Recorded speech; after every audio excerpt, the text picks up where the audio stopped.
Hi, my name is Daniel Pohl. I'm a research scientist at Intel, and today I'm going to give you a talk about research and ideas regarding cloud gaming, which I will be giving soon at the Cloud Gaming USA conference. And the topics we're going to cover is enhancing the game experience through using the cloud. We want to have a closer look at latency, one of the big issues with cloud gaming, and we also look a bit forward into the future, what challenges might be coming towards cloud gaming, mostly bandwidth, but we'll go in more detail about that later. So if you look at cloud gaming today, you see there's lots of regular games, like the same games you have on your PC, the same games as you have on your consoles, but they're just in the cloud, being rendered there. But what we haven't seen so far yet is where someone uses a really powerful cloud that has lots of processing power to do something better games that require more calculation power, more processing. And I want to give some examples what you could do if you would have more processing, mostly in ray tracing, using voxel rendering, and also one step further, even photorealistic rendering. So first, what is ray tracing? Just a very quick overview. It's like a different algorithm compared to what your current graphics cards are doing. It also generates you a 2D image out of a 3D scene. All of the ray tracing algorithm is based on light rays. It's a physically based model, so it's very accurate. And with ray tracing, you have the possibility to do a lot of new cool special effects which haven't been in games so far. And also using ray tracing, because it's physically based, also makes programming easier because many effects just work very good together and look also very accurate. However, ray tracing is also very compute intensive, so that's probably the reason why we haven't seen it in today's games yet for graphical rendering. And here on the slide we also have a little graphical overview how this ray tracing algorithm works. We have a virtual camera which shoots a ray for each pixel. Let's assume it hits this shiny reflective yellow car here, and in order to have it reflective we just bounce off this ray that hits into the reflective direction, continue, and then we hit this house. So in this case we would put the color of the house on the hood and therefore see the reflection of the house in the hood of the car.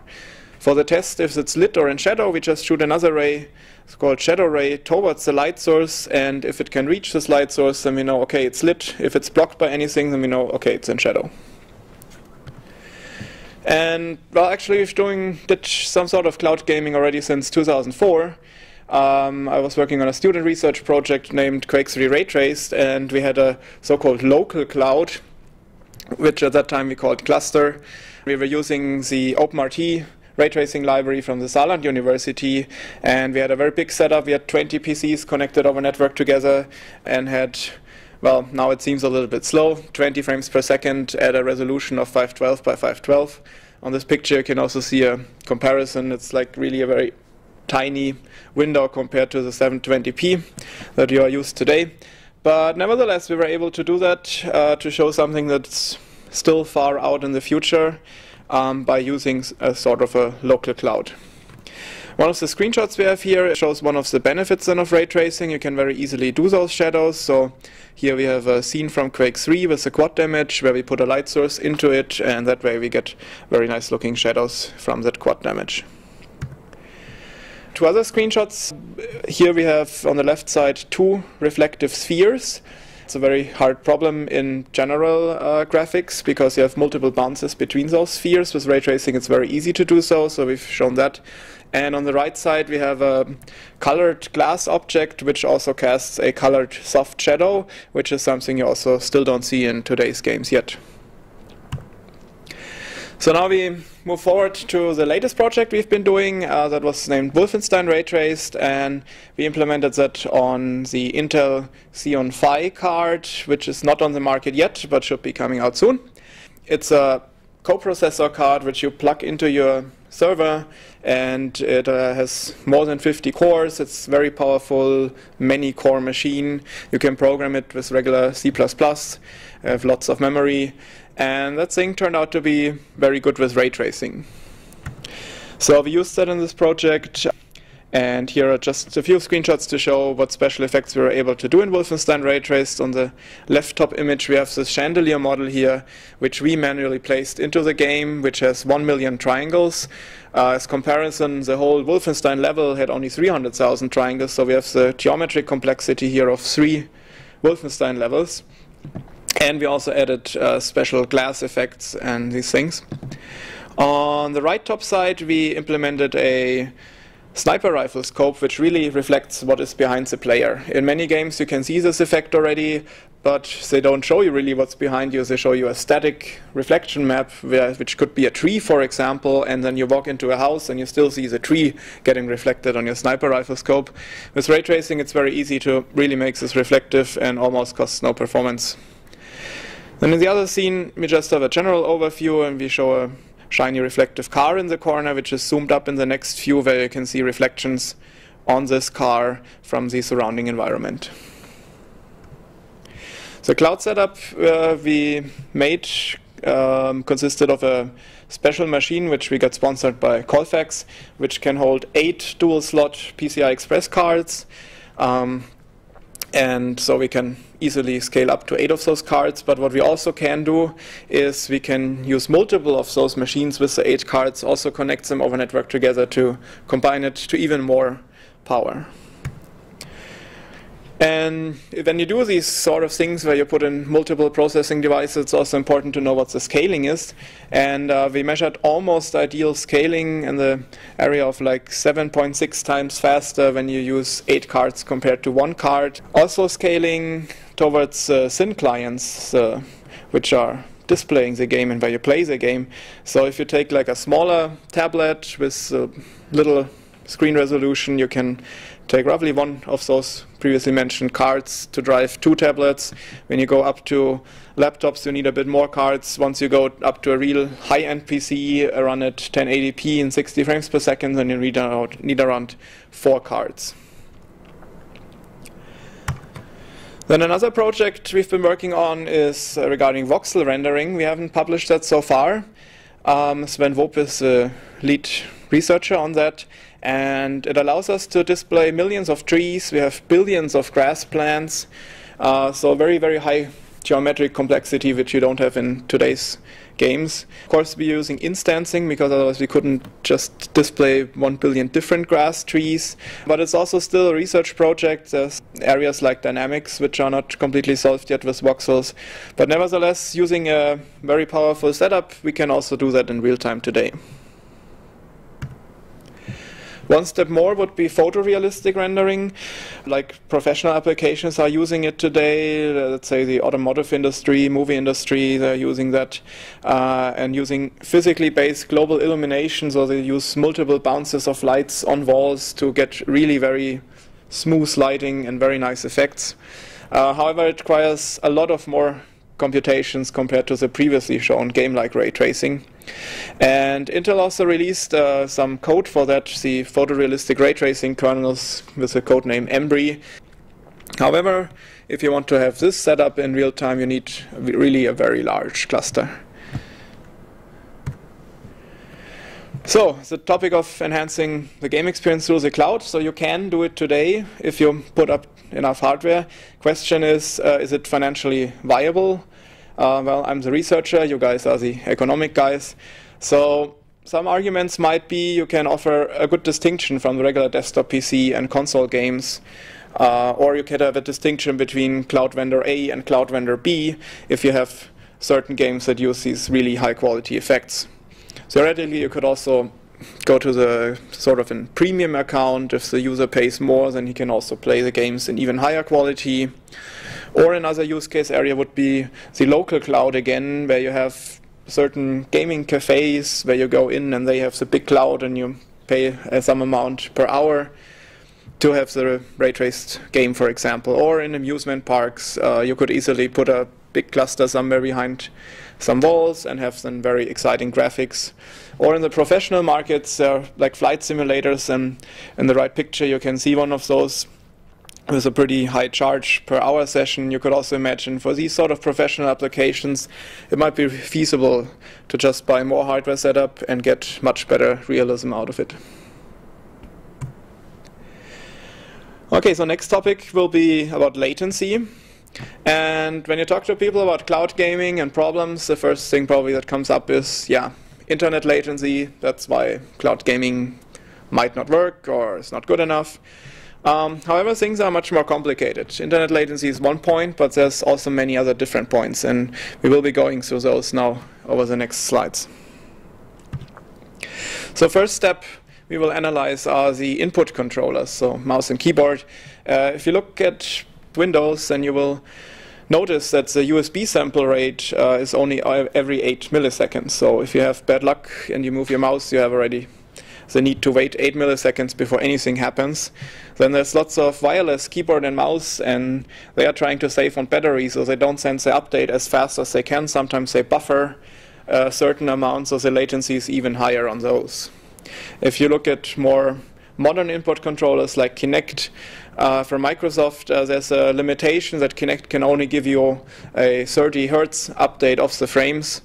And if you look at some of the available libraries to program Kinect, like OpenNI, I measured that from just the input, not counting in any other delays, there's a larger than 60 millisecond delay when you move in Kinect compared to when you can really measure the differences in your software.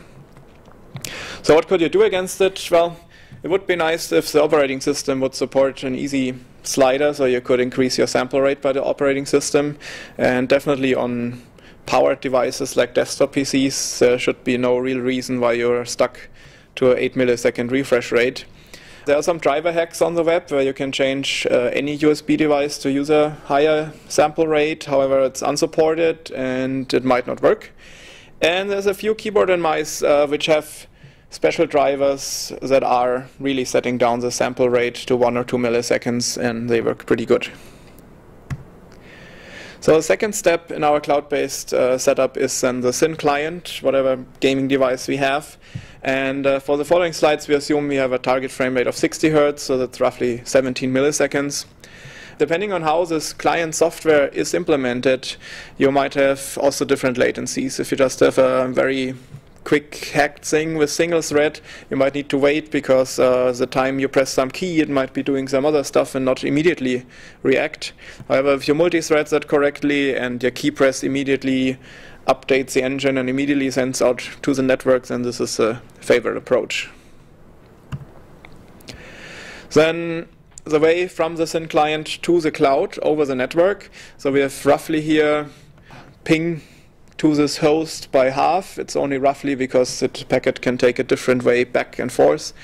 In our local cloud setup, you would expect something like 1 to 10 milliseconds. If you go over the internet, for our example, we assume 40 milliseconds. If you are much higher, then it's already a bit problematic to get a really good experience.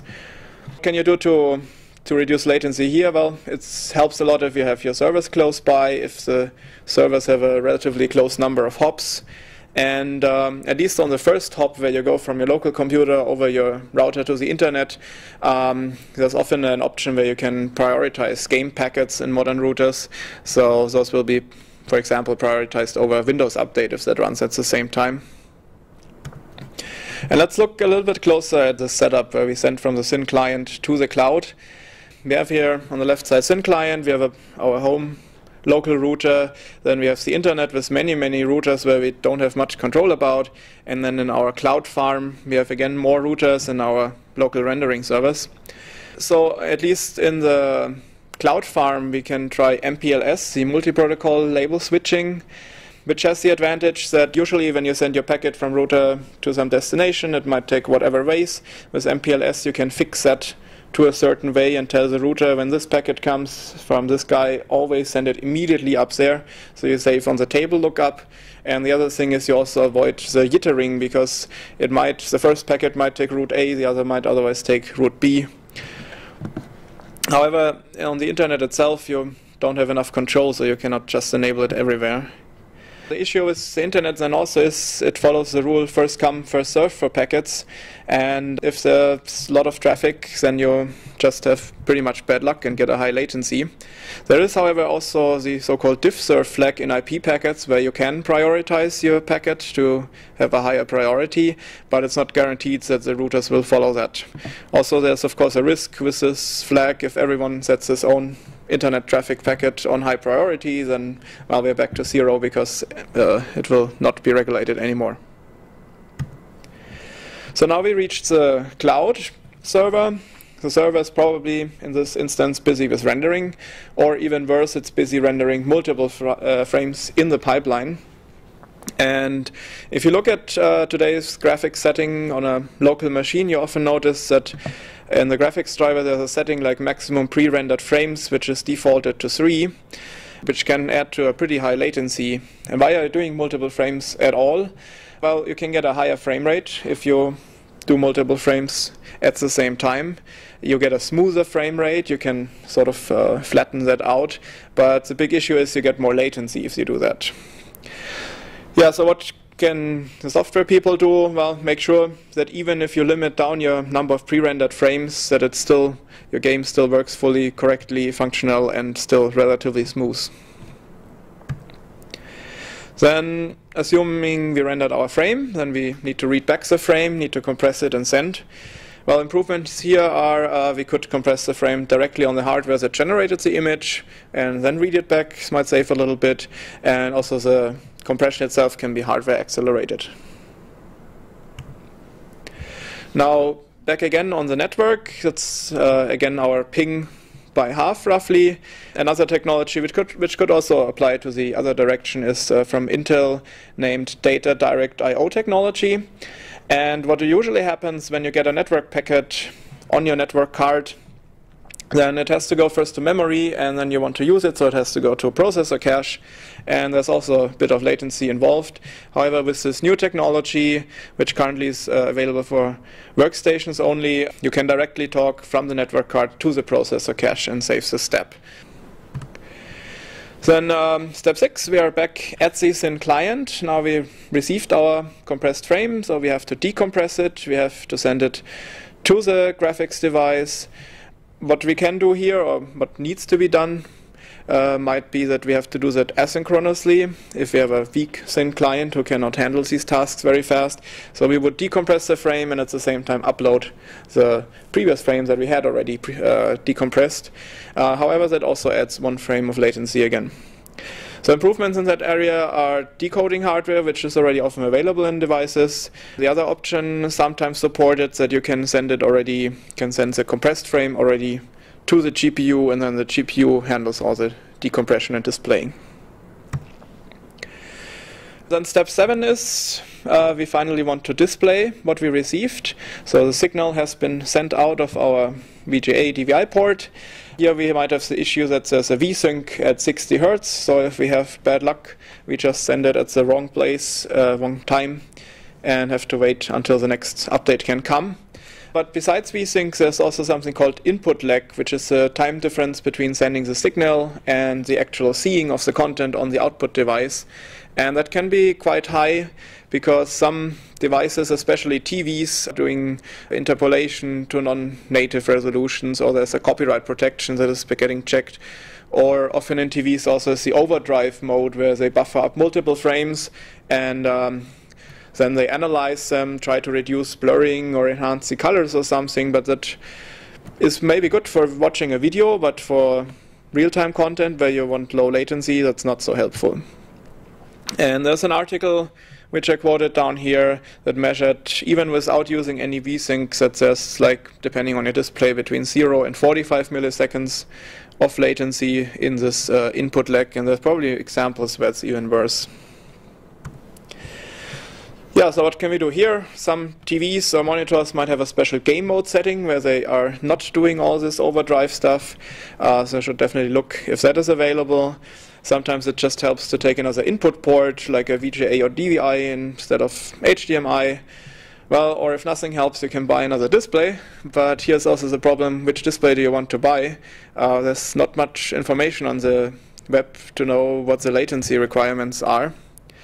And that's where this other idea comes up. If we would sort of build something like, let's name it Cloud Gaming Alliance with the shortcut CGA, which for those of you who are old enough also stands for nice 4-colored graphics games. If we would all work together on that, because we have a common goal, we all want low latency. And even non-cloud gamers, the regular gamers, also want low latency because it just makes the game nicer. So, for example, we could put up a website with information which hardware is really low latency, which mice are really good, which monitors are really good, and then people who want to buy that can just go on the web and choose their products. Well, together we could also approach partners and tell them why low latency matters. In many TV setups, as you see with the big latency, people seem not to be aware that this can be an issue. And then also we could use low latency as a product feature where you put a big logo like this little self-drawn logo here on your mouse, a big sticker. This is low latency hardware, and that is good. So another thing of fighting latency would also be to approach the 120 Hz goal. Well, so first the question is, can you see more than 24 frames per second? Probably every gamer would say yes. However, in cinemas, currently we're still stuck to 24 frames per second, which was originally introduced in the 1920s even. However, there's now the push to go to 48 frames per second, which mostly James Cameron is pushing for his new movie. Then, yeah, gamers usually have the 60 Hz target. However, the question is, can you also see more than that? And I have a link also quoted down here that shows that, yes, the human eye can notice more than 60 updates per second. So what is the market potential of 120 Hz monitors? There are already some on the market. They're mostly used for like stereoscopic viewing. However, if you look around, today you probably only find the monitors with TN panels, which are relatively fast, but they have lower image quality, so it's not very ideal. There seem to be no IPS monitors yet with 120 MHz, or even OLED monitors would be nicer because they also are very, very fast in response times. Even on smartphones, if you play games like, let's say, Angry Birds, and we have a little drawing up here, there's this white bird, and once you hit your screen it will drop down the egg and you try to hit the pig. Even there, if you measure it, you have 30 to 50 milliseconds latency between pressing on your display and until really the action happens and this egg drops down. So it is noticeable. 120 Hz update frequency would help, because if you look here on the table on the right side, we have double buffering in our game, which it need least double buffering, otherwise we see single triangles getting drawn. If our target frequency is 60 Hz, then we have 17 milliseconds delay for one frame. If we have 120 Hz, then we have only the 8 milliseconds. And the more buffering you do, the worse, the bigger the difference gets, with quad buffered between 50 milliseconds and 25 milliseconds. Generally, with 120 Hz technology, we could also reduce the latency. And John Carmack talked a lot about this in his QuakeCon keynote, so I would also suggest, if you're interested in the topic, to watch through that. And now we have two examples here, two theoretical examples of two setups that have different latencies based on what we discussed before. So the top sample is just one with like the slower keyboard and not using multi-threaded client and so on. And the lower example is one where we did everything as right as we could. However, in both examples, I leave the internet latency the same because we don't have directly so much influence on it. And if you compare those two, you can see we almost more than halved the total latency by not changing anything about our internet connection. So if we go one step further and look at 120 Hz and add this here, then you can see by having faster frame rendering or less latency between different frames, we can also here decrease the latency even more. So the conclusion for latency, when this is roughly based and inspired by what John Carmack also told in his keynote, is that many gamers today have high latency setup and they live with it and they seem to be happy with it. But we can fix this. We can decrease those latencies, and then suddenly our cloud setup also becomes much better and more tolerable because we have pretty much back the old latency that we had before in those setups. And reducing latency is good for us, obviously, with the cloud, but it also helps the non-cloud gamers, because every game that has low latency will be more pleasurable to play. Good, then the last chapter will be about some upcoming challenges. So some of these areas I mentioned here are today mostly a niche, but it could happen that they take on more, and then, well, we should also look into those areas. And so one topic is the 120 Hz gaming, as I mentioned before. However, problems are, of course, you need much more compute, almost twice as much. You need to not only update your graphics faster, also your physics, your AI, and so on. Also, if you transfer more pictures, then you also have, of course, more bandwidth requirements. Then what about stereo cloud-based gaming? Well, you need even more compute. Of course, you also have to send over more pictures, so it's more bandwidth again. And there's also an area where in algorithmic research we can do some things and better make use of the fact that those two pictures we have from the stereo rendering are almost the same. And if you argued before that 120 Hz gaming is interesting, then you can also argue that stereo 120 Hz per eye gaming is interesting, which of course leads to much more bandwidth again, compute, and in the algorithmic area improvements that we need. Then multi-monitor setups, haven't seen anything towards cloud gaming in that area yet, but would also be something we should think about. The new trend where a lot of news have been about are these virtual reality headsets like the Oculus Rift, and they have very, very critical requirements on latency, more in the area of 20 milliseconds as acceptable. And here's a big question, if we can even do anything with cloud setups, or if it's not possible, or maybe with a local cloud setup. And let's look a little bit at the bandwidth of cloud gaming. So OnLive quotes on their webpage that you need at least 5 megabit per second for a 1280 by 720 resolution with 60 frames per second. And I tried it myself. I think I would be happier with even higher bitrate. But let's look at the screen resolution that gamers have today. And we look here at the Steam hardware survey. And well, you can see the 1280 resolution or lower are, well, maybe 20%. Everyone else is already in higher resolutions with a bigger peak at the 1920 by 1080 resolution. So I think cloud gaming definitely needs to also deliver in that resolution pretty soon.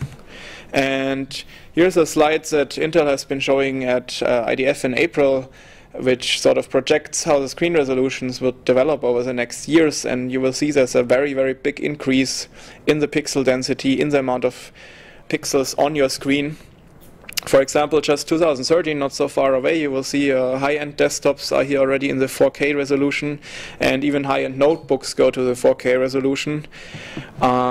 Just to give a comparison how big this 4K resolution is, so we have down here the 720p amount of pixels, and up to 1080p we need already 2.25 more pixels.